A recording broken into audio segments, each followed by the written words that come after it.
Normalmente, quando a gente está criando uma história, surgem aquelas dúvidas referentes ao texto ou assunto que você está abordando, como a culinária de determinado país, as vestimentas que certas pessoas usavam em determinado período histórico. Daí não tem jeito, a gente tem que partir para pesquisa.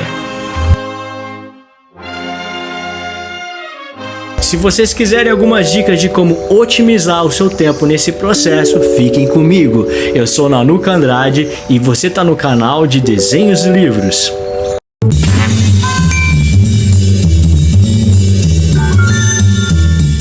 Sem delongas, vamos lá. A dica número 1 é ser específico naquilo que você quer pesquisar. Vamos supor que eu queira abordar um assunto que envolva elefantes da Índia. É importante eu ser bem específico na espécie desse paquiderme, ou seja, qual espécie eu desejo pesquisar sobre. E aí, é claro, chegando às informações corretas e com uma forma certeira, você vai otimizar muito mais o seu tempo e não vai perder aí horas e horas tentando encontrar as informações que você precisa. A dica número 2 diz respeito à confiabilidade dos sites nos quais você faz a sua busca. Não que sites menos conhecidos ou menos importantes não tenham informações fiéis à realidade, mas é importante nessa correria de não poder perder tempo e direto ao ponto. Encontrar sites que de uma certa maneira já tem um histórico bacana, onde as pessoas já fazem as suas buscas.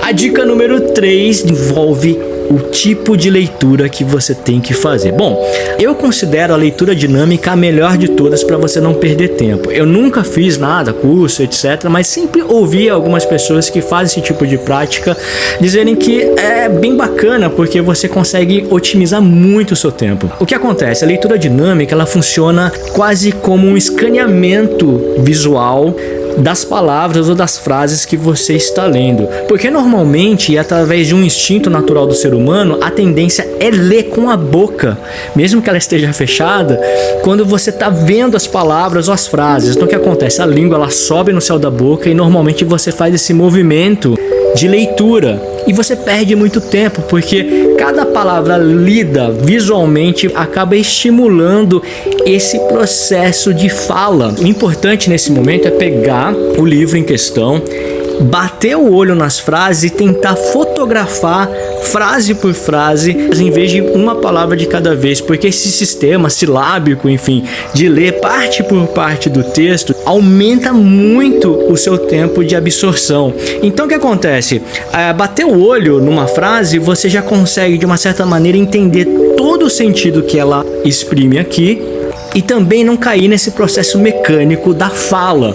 Então procurem fotografar as frases de uma maneira que você consiga absorver o conteúdo, claro, né? Porque não é simplesmente olhar e visualizar todas as palavras, mas não faz sentido para você.